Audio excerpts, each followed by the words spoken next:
Buenos días, buenas tardes, buenas noches. Estamos en un nuevo episodio de Regenerades, muy contentas porque es el último del 2021, pero realmente es un recorrido muy lindo el que hemos hecho durante este primer año de Regenerades y se viene con todo el 2022 de este proyecto educativo y comunicativo que tan contentas nos tiene.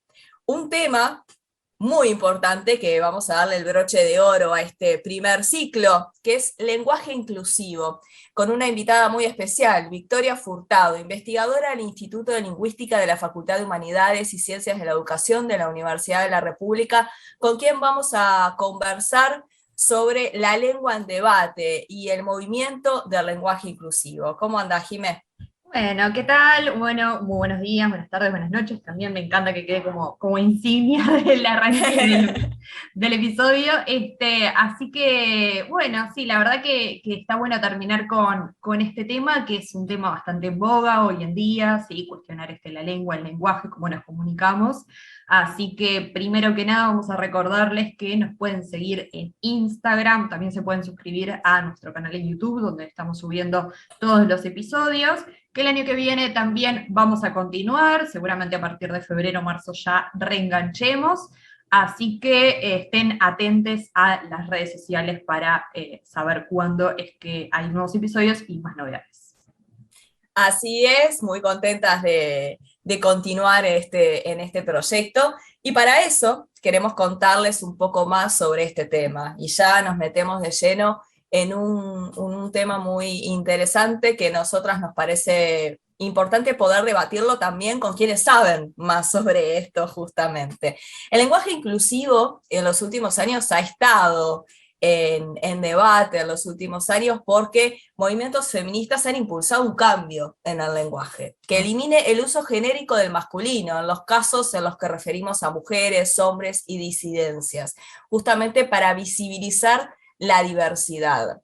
Y bueno, hay algo que me parece muy importante sobre este tema, es que las intervenciones sobre la lengua siempre son políticas, y algo que decimos Claro. las feministas es que todo es político, ¿no? Lo personal es político. Y las intervenciones en la lengua también lo son, ¿no? Porque la lengua, por lo menos en las sociedades como la nuestra, es un lugar en disputa, como cualquier objeto, ¿no? Que tiene diferentes perfiles y situaciones históricas. La lengua va cambiando mientras existan hablantes, y los cambios coyunturales hacen a que vayamos también interactuando y cambiando.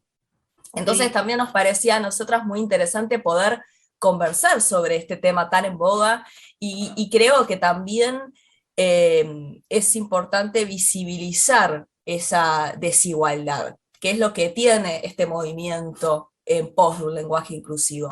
Visibilizar la desigualdad a nivel de prácticas discursivas, ¿no? Que se conecta con los diferentes estereotipos y roles de género que reproducen las inequidades sociales. Eso es parte de lo que vamos a conversar un poco hoy, que nos interesa mucho comunicarles a ustedes y también intercambiar, dejar abierto el debate, justamente para seguir charlando entre todos.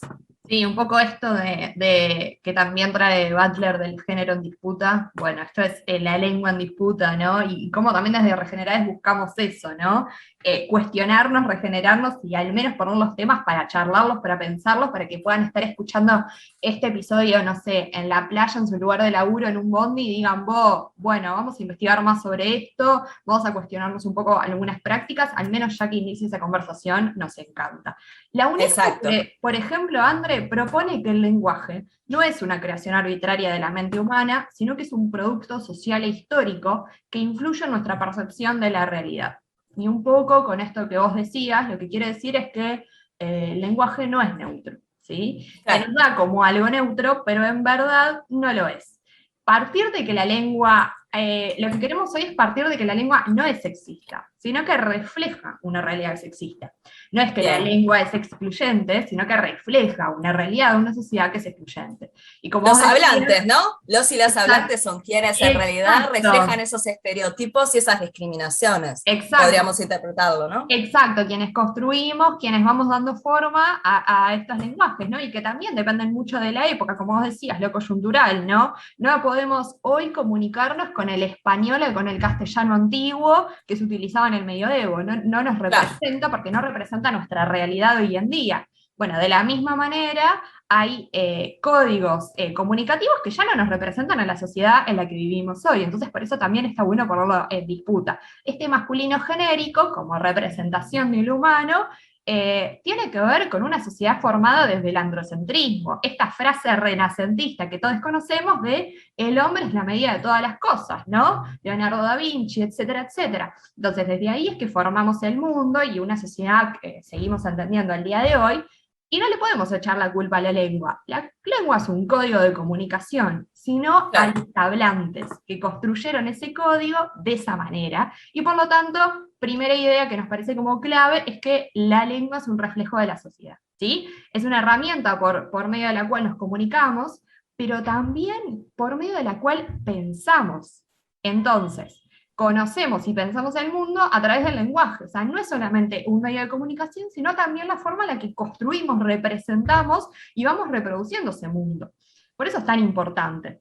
Y por eso el lenguaje inclusivo, no sexista, busca transformar y reconstruir esa realidad social y esas relaciones de poder, como vos decías. Es decir, si es una forma de comunicarnos, de construir, de expresar el mundo, que es desigual y que representa una desigualdad, tenemos que ponerle un ojo y ver, cuando elegimos nombrar, qué nombramos, qué no nombramos, ¿sí? Y cómo ahí estamos marcando una posibilidad de existencia o no. Entonces ahí tenemos que ver dónde está nuestro deseo. ¿Deseamos darle posibilidad de existencia o no? ¿No? Como empezar a cuestionarnos esas cosas. Es un poco esto de la lengua en disputa, es esto. A su vez, la comunicación no sexista, no binaria, incluyente, también implica atender a quienes le damos la palabra. ¿Qué voces silenciamos? ¿Qué voces se escuchan? Y hace referencia a la forma en la que se nombran a mujeres, varones, qué se dice en cada caso, qué adjetivos se utilizan para unos y otras, en qué contexto se le nombra, etcétera, ¿no? Viene por ahí.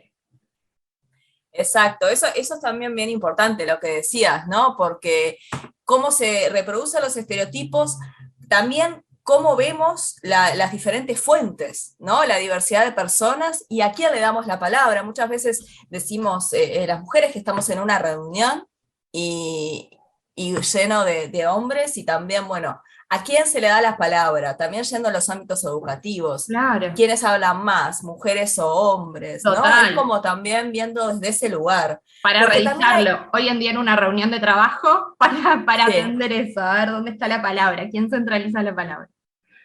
Exacto, porque aparte algunos de los argumentos que se ven en quienes no quieren este lenguaje inclusivo, es bueno, que es un invento de la ideología de género de las feministas, ¿no? Y que en realidad hay cosas importantes para aclarar, que no existe la ideología de género, más bien son estudios de género que resguardan la teoría acerca de las experiencias vividas como mujer en este sistema patriarcal y misógino que conocemos. Eso también es muy importante. Y después, algo que otro aporte que queremos traer, es que la segunda que no es un invento, sino una propuesta.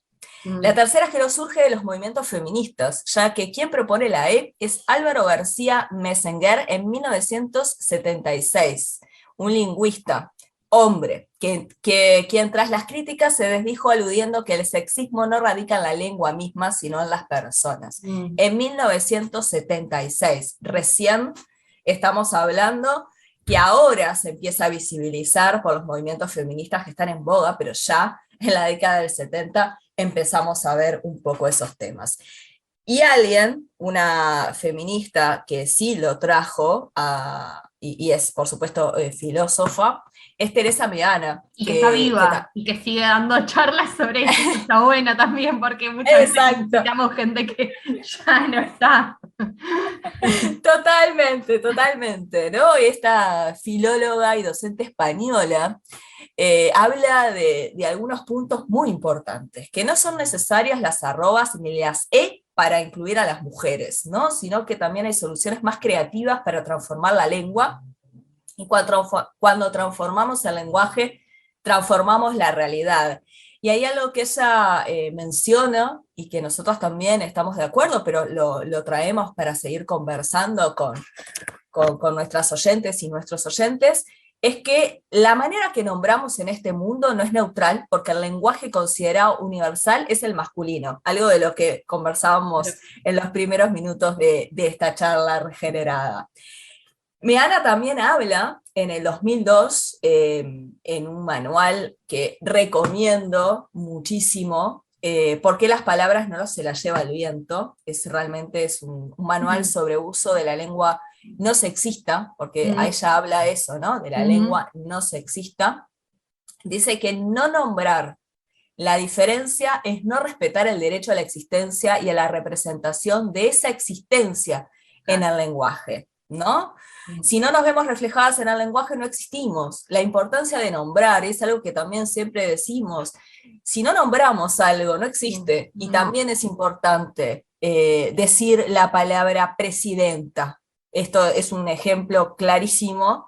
Sí. La mujer está ejerciendo ese rol. Entonces, ¿por qué seguir diciéndole presidente? Sí. ¿No? Además, algo sumamente importante, que lo dice Teresa Meana, pero también he tenido la oportunidad de hablar con otras lingüistas uruguayas, es que la lengua es cambiante, si no, todos seguiríamos hablando en latín, ¿no? E incluso hay algo que también es importante señalar, ¿cuántas palabras nuevas conocemos que vienen de la informática, ¿no? Claro. O de los nuevos conceptos, ¿no? Stalkear, por ejemplo, ¿no? Sí. Que usan las personas jóvenes. Bueno, una palabra nueva, googlear, desde las nuevas eras tecnológicas. Sí. Y nadie se escandaliza cuando empezamos a usar palabras nuevas. No, total, ¿no? Porque responden tal cual, responden a eso, a la coyuntura actual, entonces aparecen nuevas cosas, está bueno nombrarlas y demás, entonces sí, total. Exacto. Y Teresa lo que menciona justamente sobre las palabras nuevas es cuando se llegó a la luna se inventó la palabra alunizar, para no decir aterrizar, justamente porque se estaba aterrizando en la luna. Entonces claro. Es una palabra inventiva, o sea, una palabra nueva, quiero decir, dado la coyuntura. Entonces también es importante eso, ¿no? Como visibilizar las cosas nuevas que van pasando.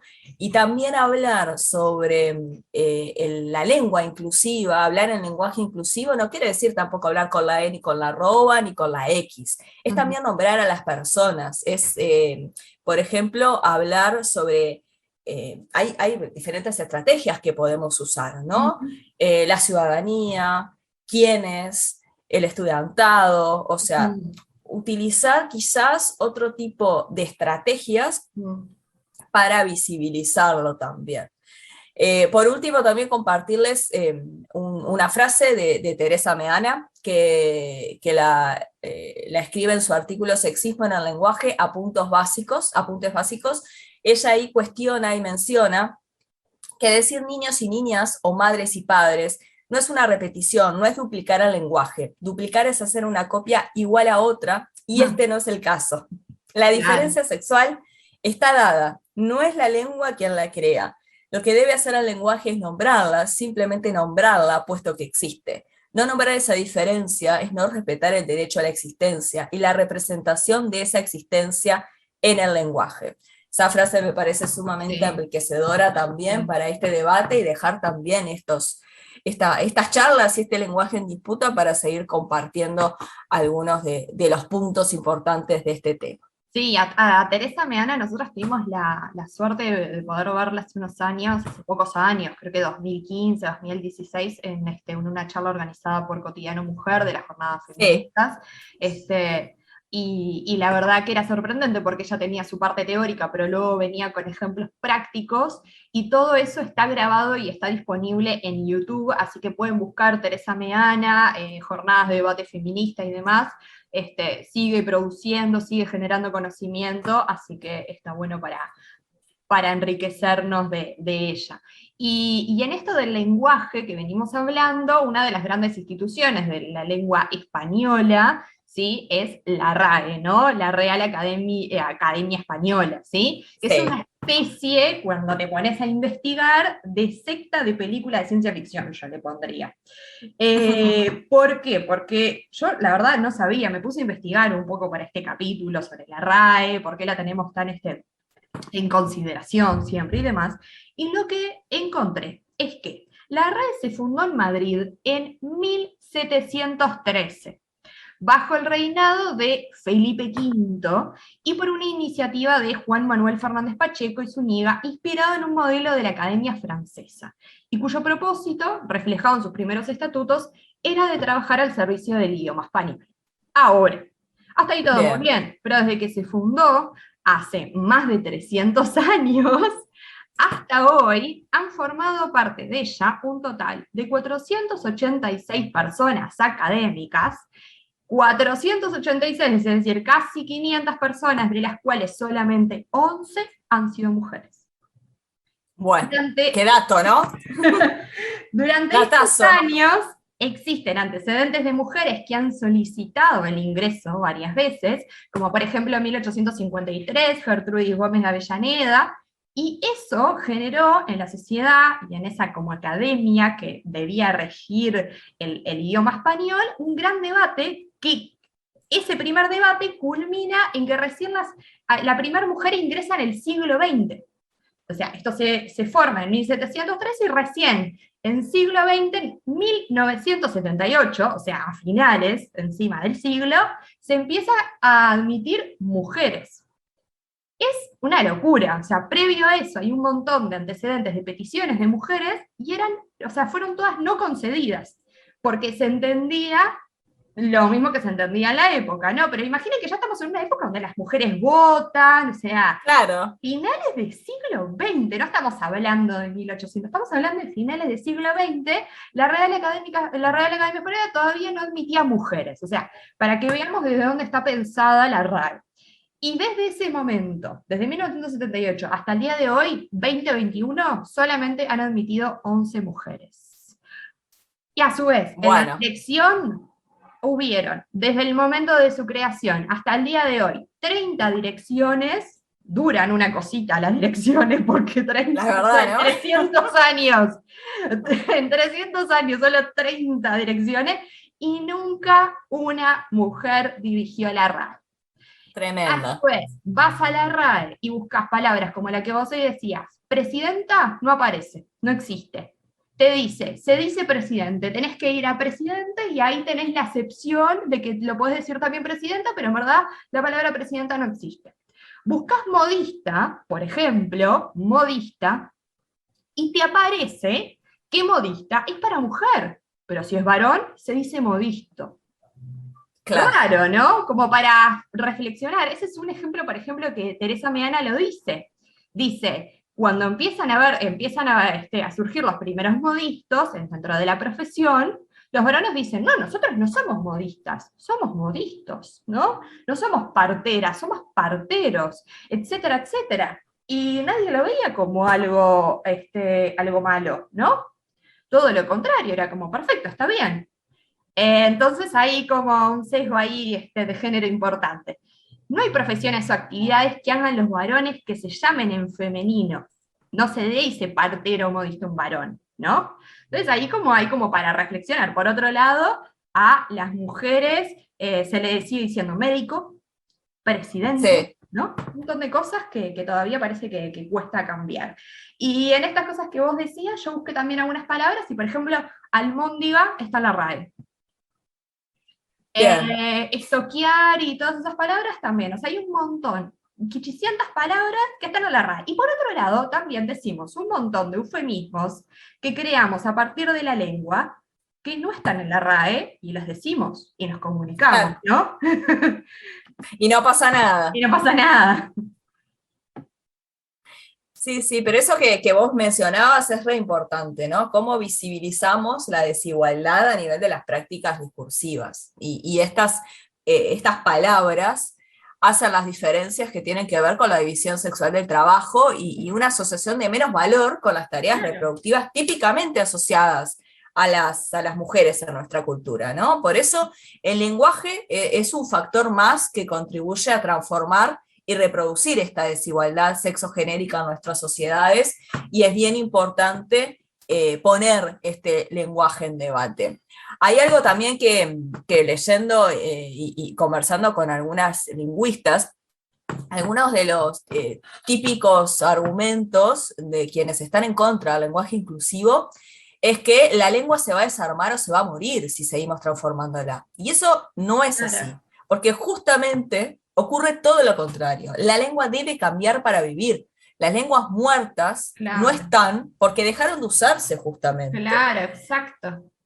¿No? Entonces, estos cambios se van a dar en tanto los seres humanos lo entendamos y tenemos un sistema de códigos a través del cual nos comunicamos. Eso lo conversaba con algunas lingüistas en estos días, que realmente es importante aclarar. E incluso una de ellas, en una nota que tuve que hacer para mi trabajo, decía que si la lengua española en algún momento tiene 3 géneros, no va a pasar nada, porque realmente es como, hay otras lenguas que también tienen géneros no marcados, ¿no? De hecho, tú en el inglés tenés que ponerle he, she, it, como para reflejar que es lo que estás diciendo, ¿no? Claro.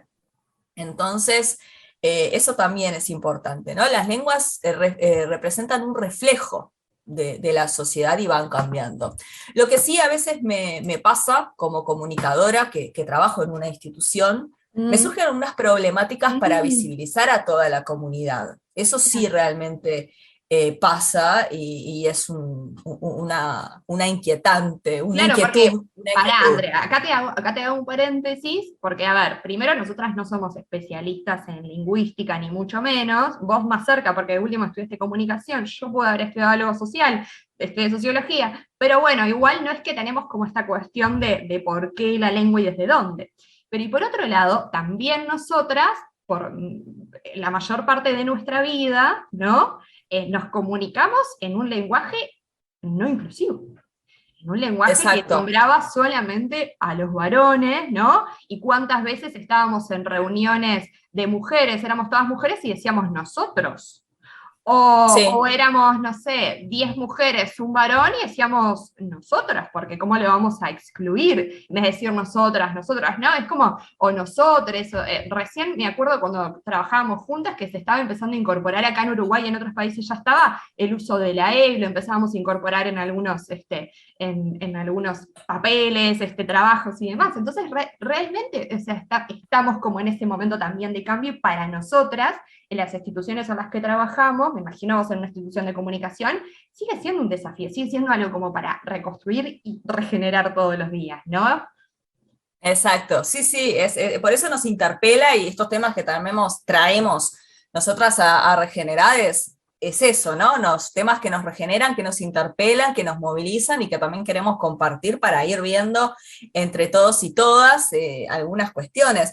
Y realmente me pasó en el último tiempo, me pasó a mí y a mis compañeras en la institución donde trabajo, bueno, trabajo en la Universidad de la República, algunas problemáticas para visibilizar a toda la comunidad. Claro. Y hablando con algunas lingüistas, ellas sugieren que no hay una receta única y que depende de los públicos, ¿no? Claro. Depende justamente de los públicos, del medio de comunicación.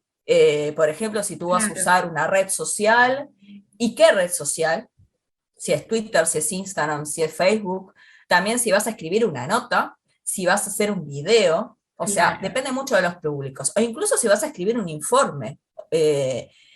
Entonces, es como un tema que está en disputa y en debate. Y lo que ellas sugerían, que lo más importante es en las prácticas comunicacionales utilizar un lenguaje que represente y donde se visibilice a todas las personas y a la diversidad de la comunidad. Por ejemplo, en este sentido, consideran que si se quiere lograr esto, existen muchas estrategias a nivel comunicativo y numerosas maneras de comunicar. Algunas de ellas pasan por incorporar otros lenguajes, como el visual, para hacer accesible la información para las personas sordas, o por audios que expliquen quién aparece en la foto para acercar los contenidos a personas con baja visión y para personas ciegas. Eso también lo hemos intentado hacer en algunos videos, poner justamente algunos sonidos en las notas, que las notas sean audibles también, los videos sean con subtítulos. Claro. Y también otra cosa importante, y volvemos a lo que vos decías, Jim, hace un rato, es usar fuentes variadas y entrevistar a distintos grupos para que se pongan de manifiesto la variedad de posturas y voceros y voceras en los diferentes temas. Porque, por ejemplo, muchas de las cosas que estuvieron invisibilizadas, además en la lengua, es a las autoras, ¿no? A las mujeres pensantes, y a las diferentes escritoras. Siempre cuando vamos a hablar, y lo hemos nosotros hablado en varios episodios regenerados, cuando incluso hablábamos de la ciencia, las mujeres en la ciencia, siempre que se nos venía a la mente algún científico o científica, era un nombre de hombre, ¿no? Bueno, también para visibilizar esta diversidad, también es importante traer diferentes voces de mujeres, diferentes voces de disidencias. Eso también es importante, ¿no? Entonces, eso me lo quería compartir porque es una problemática que tengo como comunicadora que trabaja en una institución, entonces tenés que como decir, ¿cómo hago? Porque no es utilizar la E, el lenguaje inclusivo, no es eso. No solamente, no es reducirlo solamente a eso, esa es una estrategia. Exacto. No es que el lenguaje inclusivo es igual a usar la E, sino es eso, es como la práctica comunicativa y en todo esto de que el lenguaje construye y representa la realidad. Claro, totalmente. Si yo, por ejemplo, docente, y ahora lo llevo un poco a la educación, yo docente, todo el tiempo hablo de, por ejemplo, niños y niñas, todos y todas, o todes, y niñes, por ejemplo, pero después todos los autores que traigo, ¿no?, para estudiar en las diferentes asignaturas son varones, por otro lado, también estoy comunicando y estoy, ¿no?, de una manera que sigue siendo androcéntrica, entonces también ahí es como donde tenemos que pensarlos. Y ojo también cuando representamos cuestiones como la ciencia, el conocimiento, la filosofía, por favor, ¿dónde están las mujeres en la filosofía? A ver, nombremos. Sí. Hay libros interesantes de que recogen mujeres filósofas y sus aportes, pero seguimos pensando, por ejemplo, en la filosofía en términos masculinos, ¿no? ¿Qué Foucault, qué Kant, qué Aristóteles, qué Platón, qué no sé qué, y las mujeres dónde están ahí, ¿no? Porque ahora las traemos en la ciencia y en la filosofía y en la historia, ¿dónde están? Ya están. Entonces es como que, bueno, también en ese tipo de cosas, está bueno esto, nombrar a los grupos, nombrar a las cosas, y a veces inclusive, y acá me tomo como una licencia feminazi, cuando hablamos en términos genéricos, por eso me parece que está re bueno esto de pensar en el público, en el momento, porque a veces si todo el tiempo utilizamos genéricos como, no sé, personas, la ciudadanía, etcétera, etcétera, como por muchos años siempre hablamos en masculino, el hecho de no explicitar el término mujer por el peso de la historia hará que las representaciones de quienes nos escuchen se figure, o sea, aparezca la figura de varones, ¿no? Claro. Entonces es como, está también este peligro de que a veces cuando decimos la ciudadanía, las personas, la humanidad, si venimos refiriéndonos siempre y venimos desde una construcción androcéntrica del lenguaje, ¿se entiende, no? Como esta cosa venimos de años de esto, muchos años, y seguimos reproduciendo y generando esto, nuestra representación va a ir directamente a hombres, ¿no? La filosofía, hombres, el conocimiento, hombres, la ciencia, hombres, ¿no? La arquitectura, la ingeniería, hombres, la computación y la tecnología, hombres, ¿no? El poder económico, varones, o sea, como que siempre eso. Entonces, también a veces está bueno, por eso depende del contexto, nombrar, ¿no? Entonces, por ejemplo, si estamos en un ámbito educativo, varones y mujeres que construyeron la historia, varones y mujeres que construyeron el conocimiento, ¿no? En cada proceso histórico, varones y mujeres, porque varones y mujeres estudiaron.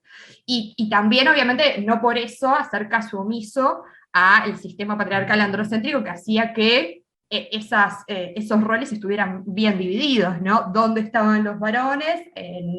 Por ejemplo, en frente de las batallas, ¿dónde estaban las mujeres?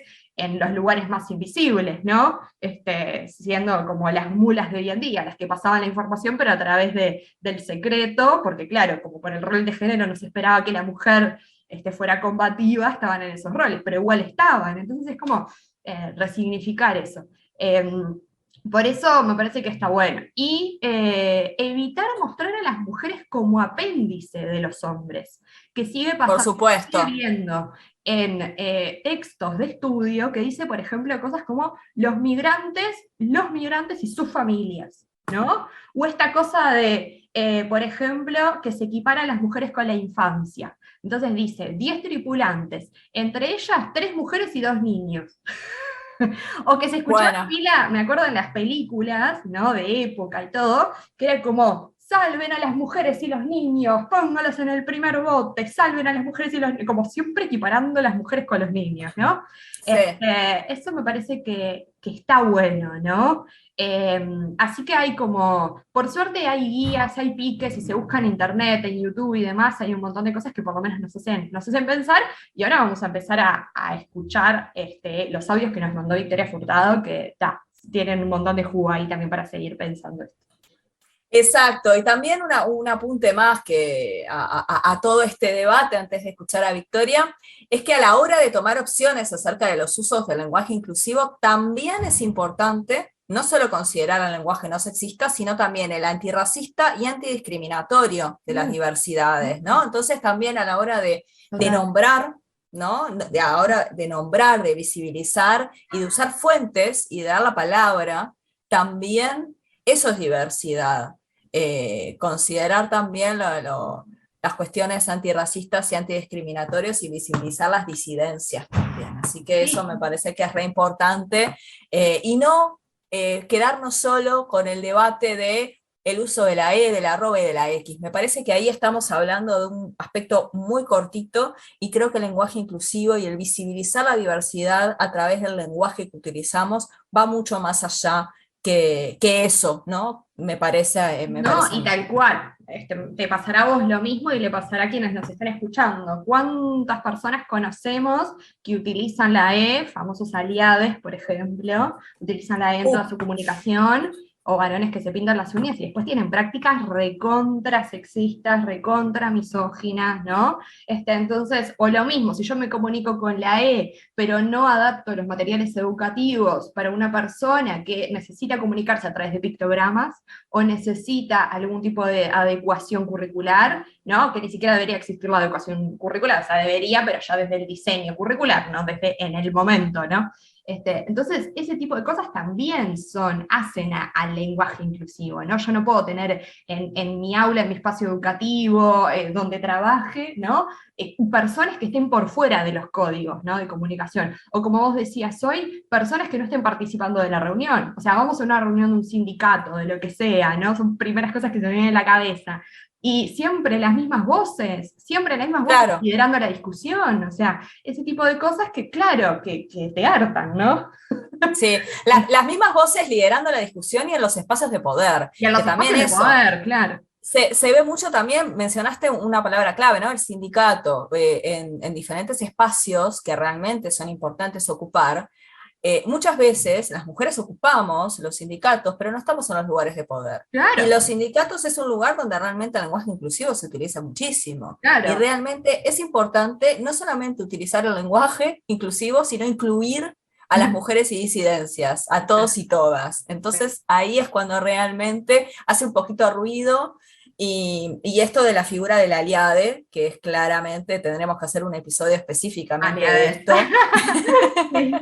Tendríamos mucho para conversar al respecto, pero sí, realmente visibilizar a la comunidad y a la diversidad, no solamente en la lengua, sino en las prácticas. Y creo que nos quedamos con esta reflexión y después nos contarán ustedes qué opinan al respecto.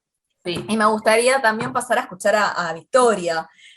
Victoria Furtado, ella es lingüista feminista e investigadora de la Facultad de Humanidades y Ciencias de la Educación de la Universidad de la República. Tuvimos el gusto de conversar con ella sobre este tema y le preguntamos qué es el lenguaje inclusivo, y esto nos dice y lo compartimos con ustedes. Cuando hablamos de lenguaje inclusivo, referimos en realidad a un conjunto de estrategias lingüísticas y discursivas que los hablantes ponen en práctica cuando intentan visibilizar identidades que se entiende que normalmente no están representadas en el uso del lenguaje, en particular a las mujeres y a otras identidades no binarias.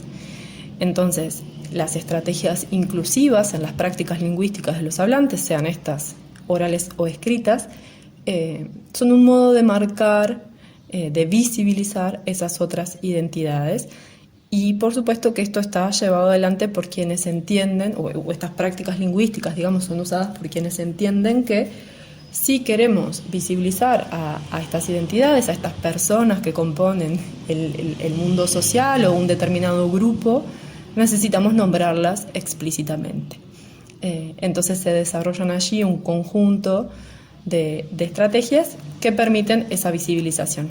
La más conocida seguramente, o las más conocidas, son aquellas estrategias que evitan el uso de lo que se conoce como masculino genérico. Entonces, si por ejemplo queremos referir a un grupo de personas en el que hay varones, mujeres y otras identidades, decimos todos y todas, o todes, o a veces se usa la X o el arroba u otros recursos gráficos para mostrar precisamente que en ese grupo hay esa diversidad de identidades, y esto se hace así porque se entiende que si dijéramos todos, simplemente con la O, es decir, usando el masculino genérico, en realidad invisibilizamos esa composición diversa en cuanto a identidades de género. En relación a la discusión sobre el uso del lenguaje inclusivo, creo que lo primero que hay que decir es que no hay un acuerdo social en torno a este tema. Esta es una discusión que involucra a diversos actores sociales, no solo a los especialistas de la lengua, ni a quienes trabajamos con la lengua, sino a las personas comunes y corrientes, a integrantes de organizaciones, instituciones, activistas, gobernantes, es decir, periodistas. Es decir, hay un conjunto de actores sociales que se han involucrado en esta discusión y que han expresado su opinión en diversos momentos, y creo que eso es la principal cosa que se puede decir. No hay un acuerdo en relación a esto. Y no lo hay tampoco entre quienes trabajamos con la lengua. Es decir, que en realidad, si bien a los lingüistas nos corresponde más analizar lo que sucede con las prácticas lingüísticas y discursivas y no tanto prescribir, es decir cómo debería hacerse, de todos modos, entre los colegas y las colegas hay discrepancias y está bien que eso sea así. Uno de los argumentos de las personas que defienden el lenguaje inclusivo es que la lengua no es natural, sino que fue creada desde el androcentrismo y por tanto ya es discriminatoria en sí misma, porque se centra en un género e invisibiliza a otros. Le preguntamos a Victoria sobre este argumento y sobre los cambios que sufre la lengua a lo largo de los años. La discusión acerca del lenguaje inclusivo, de su pertinencia o no, tiene mucho que ver con cómo se entiende al lenguaje, es decir, qué creemos que es la lengua. Y ahí, precisamente, quienes entendemos que la lengua desde una mirada social, no creemos que la lengua sea un producto natural como cualquier otro organismo vivo, sino que entendemos el fenómeno del lingüístico como un fenómeno del orden cultural, y en ese sentido atravesado por toda una historia social y política que refleja, pero también ayuda a constituir y modificar las relaciones de poder que atraviesan a la comunidad en la que se habla esa lengua. Entonces, en ese sentido, no es que las lenguas sean en sí mismas discriminatorias o no, eso por supuesto que tiene que ver con los hablantes y no con las lenguas, pero tampoco las lenguas son algo separado a los hablantes y a las comunidades en las que son habladas. Lo que quiero decir con esto es que por supuesto que no podemos decir que el español, el inglés o el chino sean lenguas que en sí mismas discriminan, en tanto no son organismos que tomen decisiones, pero sí son prácticas culturales que pueden reflejar desigualdades, relaciones de poder, aspectos discriminatorios. Entonces, si miramos la lengua desde esta perspectiva social y cultural, observamos que los cambios históricos y sociales han modificado a las lenguas a lo largo del tiempo. La diferencia que presenta la discusión en torno al lenguaje inclusivo es que estamos asistiendo a propuestas de modificación de la lengua impulsadas desde sectores que habitualmente no son los que inciden sobre la regulación, digamos, de la lengua. Es decir, en este debate en torno al lenguaje inclusivo, lo que queda de manifiesto es que un cierto sector de la sociedad comprendió que lo lingüístico y lo cultural podían ser también, digamos, objeto de acción política, objeto de disputa, y entonces deciden accionar poniendo en práctica estos usos inclusivos del lenguaje. Es decir, ese reconocimiento del carácter social, cultural y político de la lengua es el que habilita esa comprensión, ¿no? Es la que habilita que se decida tomar acciones sobre eso. Porque tenemos la idea de que los cambios, sabemos que las lenguas cambian con el paso del tiempo, pero tenemos de algún modo la idea de que ese cambio solo puede darse de un modo casi que natural, pero en el sentido de como sin que haya decisión sobre eso. Pero la humanidad, la historia de la humanidad, es la historia de acciones políticas sobre la lengua también. No es que esta es la primera vez que hay acciones políticas sobre la lengua. Lo que hace un poco la diferencia en este caso es que quienes promueven estas acciones sobre la lengua, promueven cambiar algunos usos lingüísticos, son actores sociales que normalmente no incidían en este terreno. Y entonces en ese sentido creo que por un lado hay resistencias porque justamente se viene a disputar una relación de poder y quienes carecen de ese poder, digamos, vienen a reclamar lo suyo, pero también porque el hecho mismo de hacer ese reclamo, de decir la lengua es objeto de disputa, nosotros queremos decidir sobre nuestras prácticas lingüísticas y no vamos a atenernos a aquello que nos dicen que es correcto o incorrecto, visibiliza ese carácter político de la lengua y pone en evidencia cómo esto que parece tan neutral, en realidad es profundamente político y por tanto está sujeto a estas disputas o a estos reclamos o a estas demandas de visibilidad.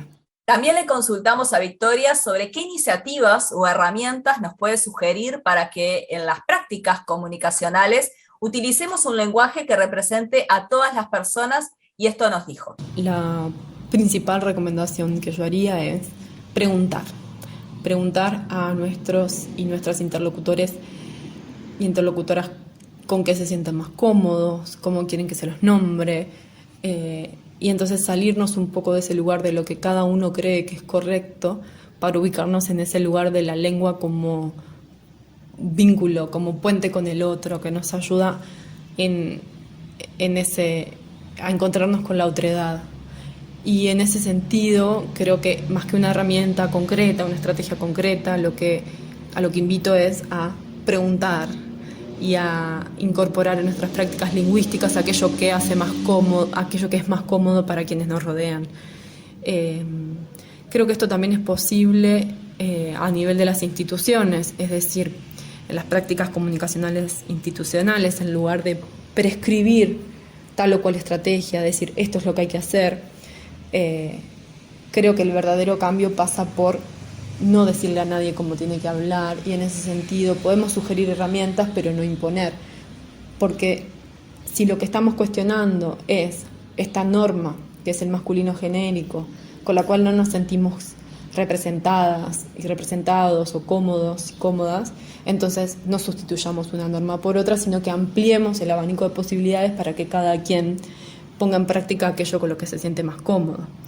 No tenemos que tener una única forma, no tenemos que tener una única herramienta ni una única estrategia. Entonces creo que ser lo más abiertos posible en relación a las estrategias lingüísticas que permitimos en los espacios institucionales permite que cada quien utilice aquello con lo que se siente más cómodo y no impone una estrategia por sobre otra. Luego, para quienes les interese aplicar estrategias de lenguaje inclusivo y no sepan muy bien por dónde empezar, bueno, hay un montón de guías y manuales de lenguaje inclusivo que hacen sugerencias de diverso tipo, pero también hay muchos usos cotidianos de los hablantes que, sin estar quizás recogidos en guías o manuales, nos dan pistas de por dónde podemos ir. Pero entonces, bueno, quizás buscar guías o manuales de lenguaje inclusivo nos puedan dar algunas pautas. Y mi tercera sugerencia en este sentido es no quedarnos solo en lo estrictamente gramatical. Es decir, no olvidarnos que la lengua no es solo un sistema formal que tiene una gramática, una sintaxis, unos morfemas de género, sino que también es un instrumento de comunicación.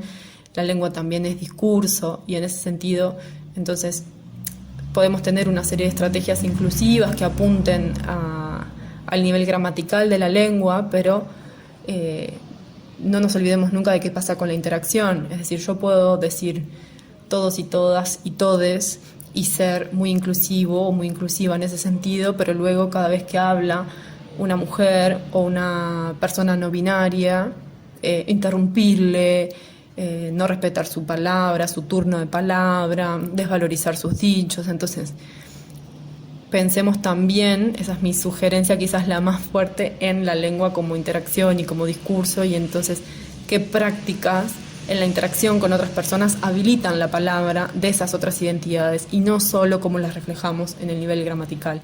Por último, conversamos acerca de qué tendría que suceder para que se incorporara alguna de las opciones de lenguaje inclusivo en futuras generaciones. En relación a la posibilidad de que las estrategias inclusivas se incorporen en el futuro en las prácticas lingüísticas, en nuestras prácticas lingüísticas aquí en Uruguay, pero también más en general,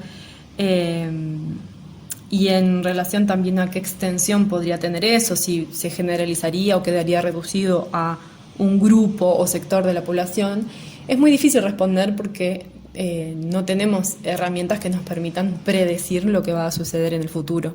En ese sentido, la lingüística como ciencia social y humana no nos permite hacer ese tipo de predicciones. Pero sí, lo que es importante saber o tener en cuenta es que, más allá de que no sepamos qué va a pasar en el futuro y si realmente esto es un uso que se va a extender o es un cambio lingüístico, digamos, que está en marcha y que en algún momento se va a consolidar, lo que sí está claro es que en este momento es una práctica lingüística que existe, que es real. Quiere decir que hay, como siempre, las lenguas tienen variación. Nunca en ninguna sociedad todas las personas hablan igual, y en ese sentido hay personas que utilizan estas estrategias y personas que no. Si eso se va a generalizar, se va a consolidar, se va a extender, no lo sabemos, pero sí sabemos que en el presente hay distintas maneras de usar el lenguaje y todas ellas merecen respeto y reconocimiento. Por lo tanto, para que haya cambio lingüístico tiene que haber primero variación. No sabemos si va a haber cambio, pero sabemos que hay variación. Y no importa si después hay cambio o no. La cuestión es que hoy por hoy hay estas estrategias diferentes que están existiendo, que están reclamando su lugar, su espacio y que merecen reconocimiento y respeto. Entonces, eso me parece importante porque aún sin saber qué va a pasar en el futuro, eso está pasando en el presente. Bien, esto también es importante, ¿no? De hablar de las futuras generaciones. Me parece que es un tema que tiene y puede tener un gran impacto en las futuras generaciones, porque los y las jóvenes, aunque utilicen distintas prácticas lingüísticas, siempre tienen un lenguaje particular que desafía el status quo y también resignifica las palabras y las reglas, porque es parte de construir su identidad. Entonces también es algo como para pensar si quizás las futuras generaciones utilizan, naturalizan este tipo de lenguaje y capaz que empezamos a utilizarlo. Quizás nosotras no lo veamos, ¿no? Pero es algo que me queda ahí sonando y me suena una reflexión también para pensarlo. Sí, sí, total. Qué importante, por ejemplo, con infancias, ¿no? Como ir ya naturalizando eso, más allá de que quizá, por ejemplo, lo naturalizamos en casa y después en la escuela, en el jardín, en el liceo, no es natural, pero bueno, por lo menos primero naturalizarlo desde casa y después, como pensemos en eso, ¿no? Por ejemplo, si en mi casa se hablan dos lenguas, ¿no? Bueno, yo voy a hablar dos lenguas, entonces no importa si después en mi escuela se habla solamente español, yo quizás hablo español y portugués, entonces ese tipo de cosas hacen, ¿no? Entonces, ese tipo de instancias que podamos tener con las infancias son importantes para, de nuevo, visibilizar, nombrar, ¿no? Y me quedo con esto que vos decías hoy al principio, de que la lengua, si no se utiliza, si no cambia, si no se transforma, ¿no? Muere. Entonces es parte de la lengua el modificarla, el repensarla, el regenerarla, para que no muera, para que no quede en un desuso, ¿no? Porque claro, al no representar la realidad que estamos viviendo, las realidades, ¿no? Va a morir, entonces eso es lo que no queremos, y no queremos tampoco que la lengua quede en manos solamente de una academia que, como vimos, se formó hace 300 años y tuvo casi 500 personas y solamente 11 mujeres. Eso claramente representa, y Por siempre supuesto. varones, blancos, cis, heterosexuales, porque no son cualquier varones. Entonces, también eso habla de, bueno, qué es lo que está representado y qué es lo que no, y qué es lo que ellos van, porque ellos, es así, con no. Sí, sí. Con toda la carga que implica, ¿no? Porque yo ahora ya cuando digo nosotros o ellos es como algo bien como androcéntrico, ¿viste? Como para marcarlo. Así que bueno, nos despedimos por este 2022, ¿no, Andrés? Así es, la verdad que súper contentas de poder terminar este ciclo, este 2021, con este temón que nos encanta, y porque, bueno, son temas que, como decimos siempre, nos regeneran, nos interpelan, nos hacen pensar. Queremos también seguir compartiendo con ustedes estos temas, y seguimos hablando, ¿no? Que no nombrar la diferencia en el lenguaje es no respetar el derecho a la existencia. Entonces hay que seguir también visibilizando desde el lenguaje y desde las prácticas comunicacionales, actitudinales, etcétera, etcétera. Creo que nos quedamos también con eso.